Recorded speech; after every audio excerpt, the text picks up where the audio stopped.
Les événements présentés dans cette émission sont basés sur des faits réels. Seuls les noms, les dates et certains détails ont été changés. Cette émission s'adresse à un public averti.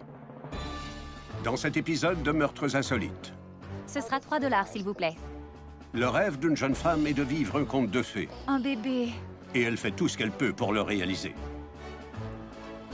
Mais suite à une découverte effroyable à son comptoir de crème glacée, Mais c'est quoi ça? ses rêves d'une vie de bonheur Sors d'ici! Nom de Dieu! prennent définitivement fin. Pouvez-vous me conduire jusqu'à la frontière?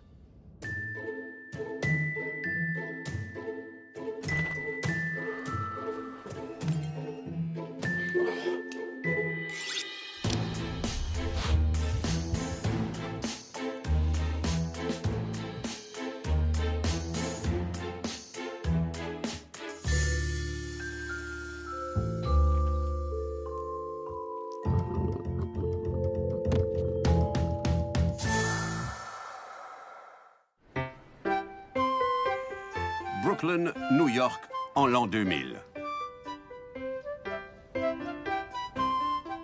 Vera est une jeune femme ambitieuse qui travaille à temps plein dans une garderie Bonjour, comment allez-vous? et à temps partiel dans un bar laitier, satisfaisant à la fois son amour pour les enfants et la crème glacée. D'accord. Elle rêve de tomber amoureuse d'un prince charmant, d'avoir une maison avec une clôture blanche et beaucoup d'enfants.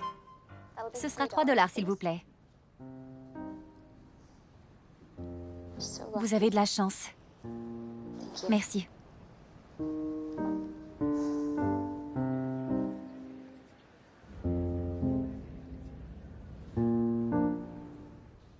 Scott est un client habituel de la crèmerie. C'est la maison qui offre. Merci. C'est un entrepreneur qui lance son propre magazine électronique. Et il a un faible pour Vera.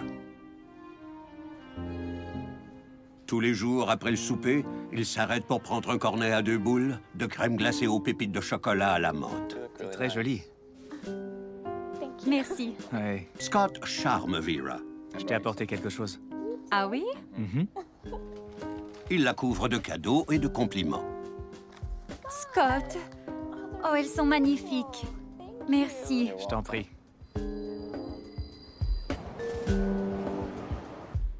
Scott rend visite à Vera tous les jours. Je ne peux pas imaginer ma vie sans toi. Et, un mois après leur rencontre, Peux-tu m'épouser? Oui. Tout au long de ma carrière, j'ai eu l'occasion de rencontrer beaucoup de gens différents. Et ce que j'ai découvert, c'est que lorsque les gens aspirent à une vie idyllique de conte de fées, ils ont tendance à négliger beaucoup de choses, comme A, se connaissent-ils vraiment? Et B, se connaissent-ils vraiment? Ces deux jeunes gens sont tellement amoureux de l'idée d'être amoureux qu'ils ne voient aucun inconvénient à se marier un mois après leur rencontre. Alors je vous demande, est-ce un mariage parfait ou court-il à la catastrophe? après leur mariage, Vera et Scott s'engagent à fonder une famille. Mais après des mois d'essai, Vera n'est toujours pas enceinte. Vera est végétarienne depuis des années. Mais afin de s'alimenter sainement pour améliorer ses chances de concevoir, elle décide de faire le dernier saut et devient végétalienne. Si vous n'êtes pas au courant, végétalien signifie aucun produit animal, donc pas de produits laitiers non plus. Cela pourrait s'avérer problématique pour une femme qui sert de la crème glacée pour gagner sa vie. Un peu comme un alcoolique travaillant dans un débit de boisson. Qu'est-ce qui pourrait mal tourner?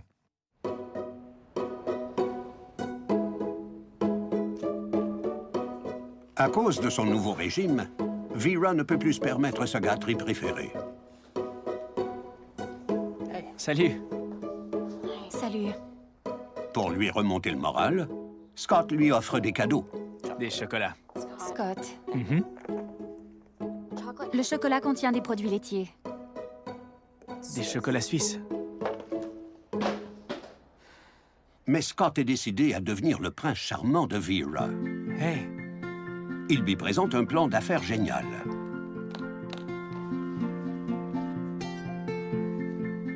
Scott annonce à Vera qu'il laisse tomber son magazine électronique. Quoi? À la place, il va ouvrir un comptoir de crème glacée. J'adore le nom. Il dirigera l'entreprise et elle fera la crème glacée. Qu'en dis-tu? Oui, Oui? tu es le meilleur.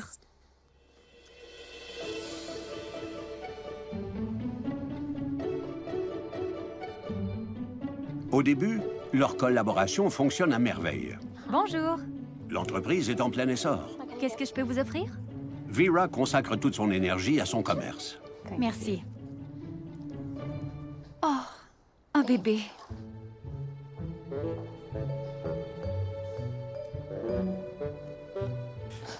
On pourrait fermer plus tôt? Je pense qu'on devrait.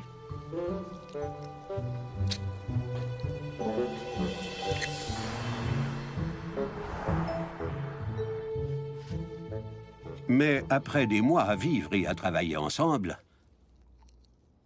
leur vraie nature fait surface. Tu es obligé de mâcher si fort? T'es obligé de lire si fort?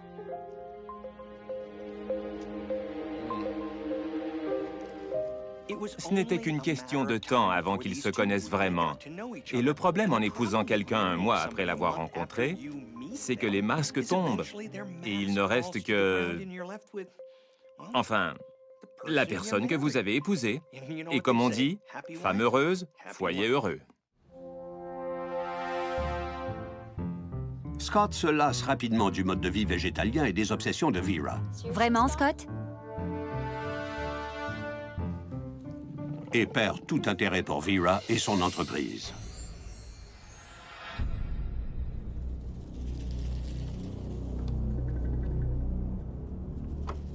Le mépris de Scott pour le style de vie de Vera fait monter les tensions dans le couple Scott? et dans la chambre à coucher. Tu es là? Va-t'en! Même si Vera ne supporte plus Scott, c'est lui qui lui permettrait de devenir mère. Et elle n'abandonnera pas ses futurs bébés sans se battre. Arrête de faire l'enfant. Celui qui le dit, celui qui l'est! Lorsque quelqu'un veut vraiment un enfant, cela peut les amener à faire toutes sortes de choses qu'ils ne feraient pas normalement. Dans cette situation, je conseillerais à Vera d'essayer de réduire ses pertes. Je veux divorcer, Scott. Moi aussi!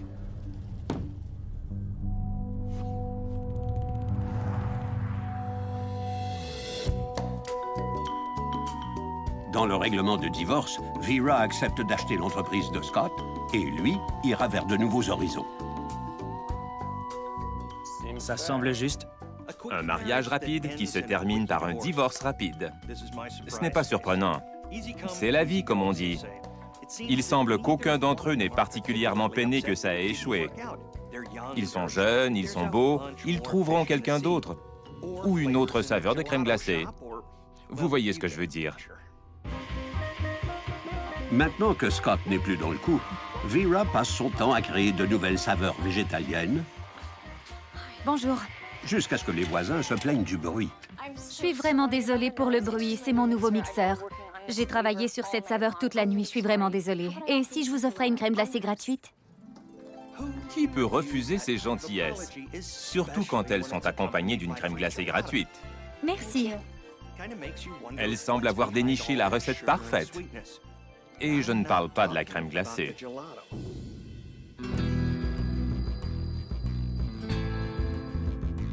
Au cours des semaines suivantes, Vera recherche activement le père de ses futurs enfants sur des sites de rencontres en ligne.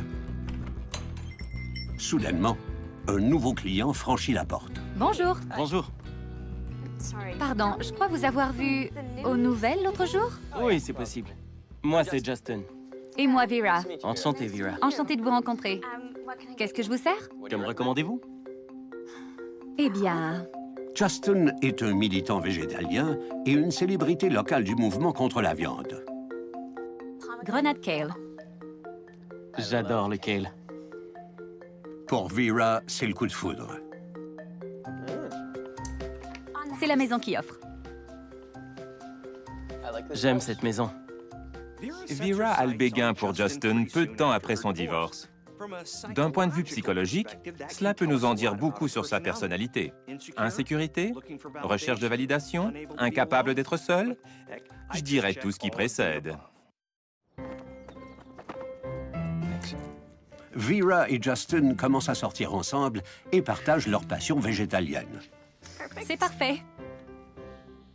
Vera invite rapidement Justin à emménager chez elle. Chérie, c'est parfait. J'adore ça. Je pense que c'est celui-là qu'on devrait imprimer. On peut en donner des dizaines aux gens pendant les manifestations. C'est vraiment bien d'avoir une partenaire dans ma quête. Tu sais, pour sauver le monde des maniaques mangeurs de viande. C'est un travail important. Je suis contente qu'on puisse le faire ensemble. Donc on pourrait penser que Vera a appris une ou deux choses sur le fait de plonger la tête la première dans une relation. Mais non. Alors qu'elle est encore à la recherche de son prince charmant, ce qu'elle veut vraiment, c'est un bébé. C'est pourquoi elle refuse d'enlever ses œillères. Mais le problème avec la vision en tunnel, c'est qu'on ne voit pas venir les revers. Leur passion pour leur cause commune se manifeste aussi dans la chambre à coucher. Je t'aime. Moi aussi, chérie. Que dirais-tu si on avait... un bébé? Chérie, ma priorité pour l'instant, c'est le mouvement. La dernière chose dont j'ai besoin, c'est d'un enfant. C'est exactement ce que je voulais dire à propos des revers.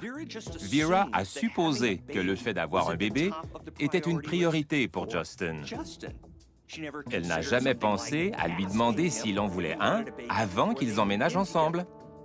Le danger quand on fait des suppositions, c'est que 9 fois sur 10, on se trompe. Cela provoque des déceptions et inévitablement, on laisse tomber les gants.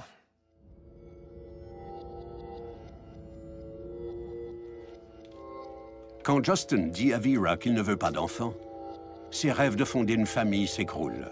Chérie, dépêche-toi, j'ai une manifestation ce matin. D'accord. Désespérée, Vera refuse d'accepter ce revers et décide de prendre les choses en main.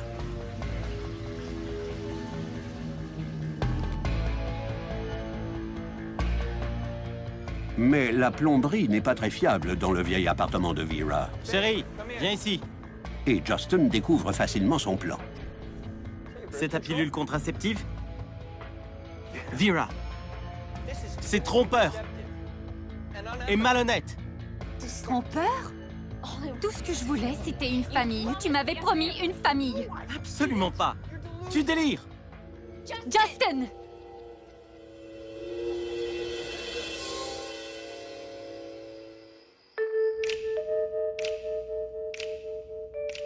En colère contre Vera pour avoir tenté de le leurrer, Justin met un frein à leur vie sexuelle. Ce n'était pas cool, chérie. Non. On doit se concentrer sur notre connexion émotionnelle, pas sur le physique.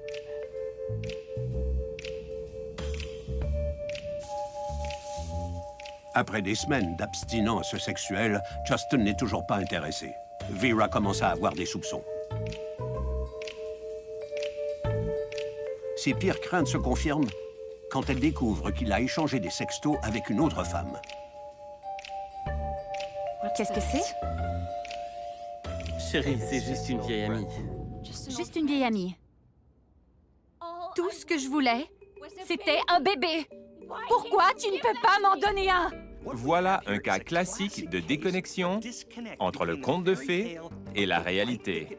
La plupart des hommes ne veulent pas avoir un enfant avec quelqu'un qu'ils ne connaissent que depuis 3 semaines. Sors d'ici! Nom de Dieu. Ce n'est pas une expérience que tout le monde voudrait vivre. Mais Vera s'est donné une mission, et dans son esprit, l'horloge tourne. Le lendemain, il semble que tout est pardonné. Merci.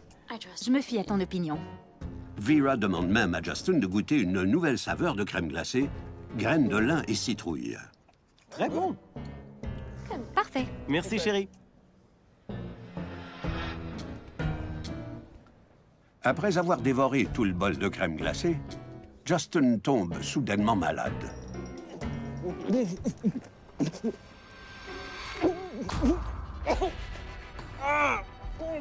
Chérie, ça va? Je me sens pas bien. La coupe glacée de Justin a été assaisonnée à l'arsenic à son insu. Tu n'aurais pas dû me mentir. Je t'ai pas menti. Je t'en prie. Aide-moi. Justin meurt d'une mort lente et douloureuse sur le plancher de la boutique. Vera a certainement une manière intéressante de résoudre les problèmes. Les femmes ont tendance à préférer le poison comme arme de choix, parce que c'est moins salissant et elles peuvent vaincre leurs victimes sans utiliser la force. Mais le mobile derrière ce meurtre est unique. Vera a empoisonné son petit ami parce qu'il ne voulait pas d'enfant et refusait d'avoir des rapports sexuels avec elle. Ça me rappelle un certain Henri VIII. Je dirais que Vera a des tendances narcissiques classiques avec un soupçon d'hypocrisie. Elle fait des pieds et des mains pour sauver les animaux, mais lorsqu'il s'agit de tuer un autre être humain, elle n'y pense pas deux fois. Après lui avoir servi sa dernière coupe glacée, Vera découpe Justin en morceaux. Vous ne le savez peut-être pas, mais dépecer un corps humain, c'est un peu comme utiliser un couteau à beurre pour fendre du bois. Il faut une force incroyable. Vera pèse environ 110 livres, mais elle était probablement bourrée d'adrénaline, ce qui explique comment elle a pu complètement démembrer Justin. Le fait qu'elle était si méthodique et qu'elle n'a pas été perturbée par l'affaire suggère qu'elle peut se dissocier un peu trop facilement de la réalité. Et ce n'est pas une bonne nouvelle pour ses futurs petits amis. 2 jours après avoir tué Justin et s'en être débarrassé, Vera signale sa disparition. Quand avez-vous vu votre petit ami pour la dernière fois? C'était il y a quelques jours. On s'est disputé et il est parti. Je pensais qu'il serait déjà rentré. Peut-être qu'il m'a quitté pour toujours. J'en doute. Vera séduit l'enquêteur en jouant à la perfection le rôle de l'amoureuse rejetée. Puis-je vous offrir une crème glacée au tofu citron-lime? C'est la spécialité de la maison. D'accord. Parfait. Je suis ouvert à de nouvelles expériences. Juste avant le départ de l'enquêteur, Vera lui propose une dernière chose.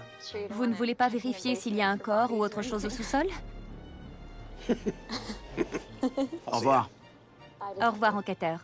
Le fait que Vera puisse plaisanter à propos des cadavres au sous-sol sans sourciller démontre à quel point elle est effrontée.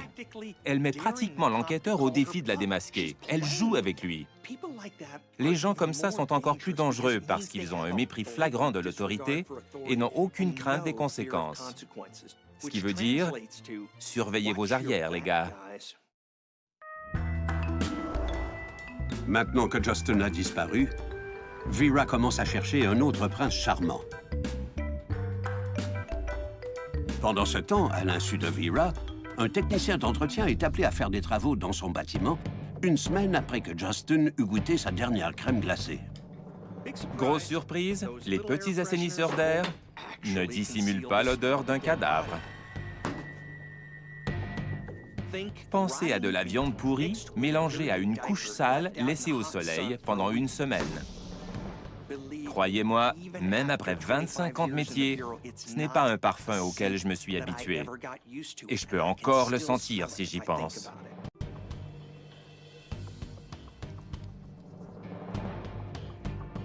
Lorsque l'enquêteur Nelson arrive, Mais c'est quoi ça? il fait une découverte macabre. Pas un, mais 2 corps mutilés sont enfouis dans une crème glacée à la citrouille et aux graines de lin. Nous savons qu'elle a empoisonné et découpé son petit ami, mais qui est l'autre victime? Veux-tu m'épouser? Oui. Vera et Scott se sont mariés seulement 1 mois après s'être rencontrés. Ils ont rapidement ouvert ensemble une crèmerie végétalienne et leur amour s'est épanoui. Mais Scott s'est vite lassé de l'entreprise et de sa femme. Scott? Et il a refusé de lui donner la seule chose qu'elle voulait dans la vie, Va-t'en! un enfant.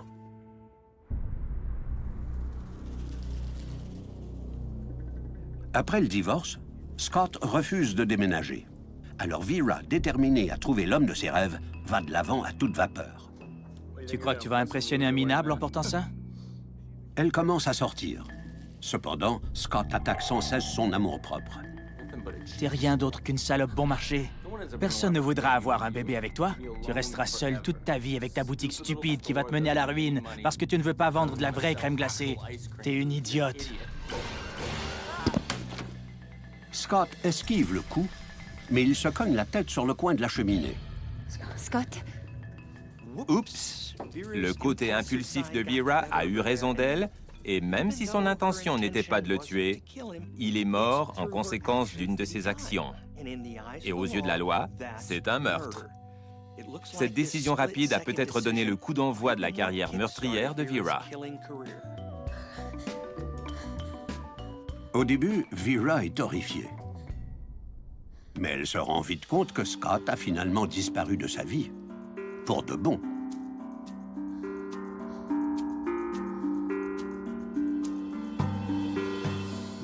Le lendemain matin, Vera est confrontée à la tâche redoutable de se débarrasser du corps.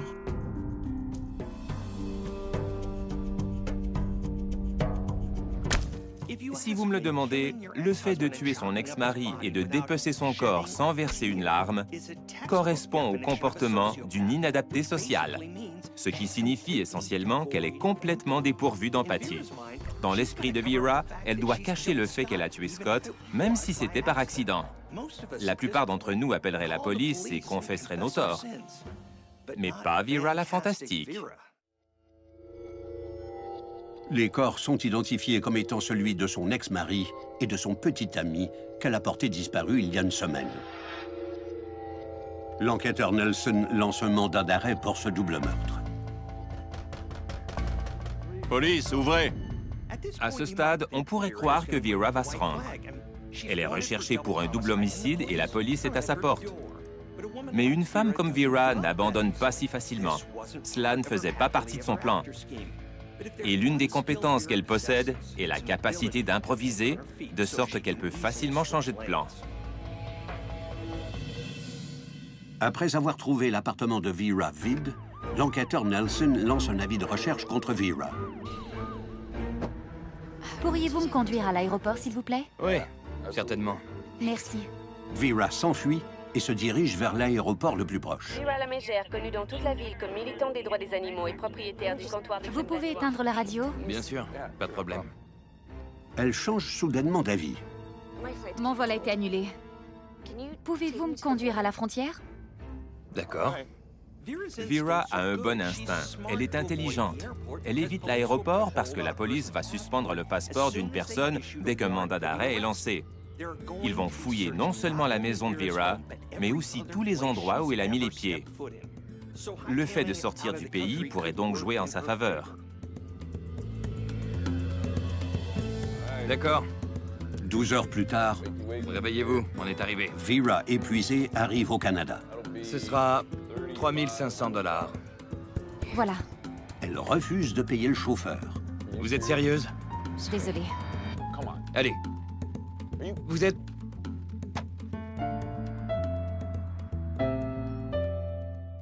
Afin de s'assurer qu'elle ne ressemble en rien à qui elle était, Vera, l'experte manipulatrice, a trouvé le meilleur déguisement qui soit. On dirait que tous les rêves de Vera se réalisent enfin. Mais pourra-t-elle tenir le coup? Ou est-ce que son ancienne carrière de tueuse va la rattraper?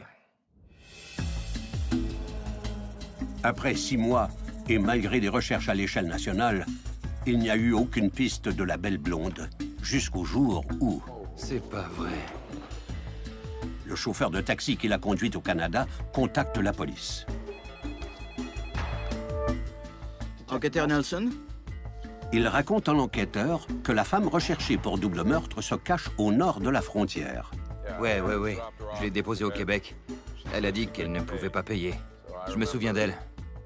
Un petit conseil, ce n'est pas bien d'être radin.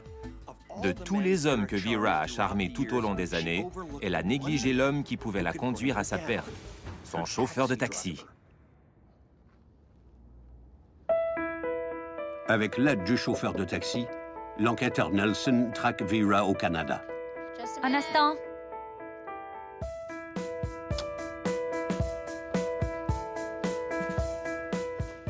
Alors, on se retrouve. En effet, enquêteur. On dirait que vous avez été occupé. Très bien, retournez-vous.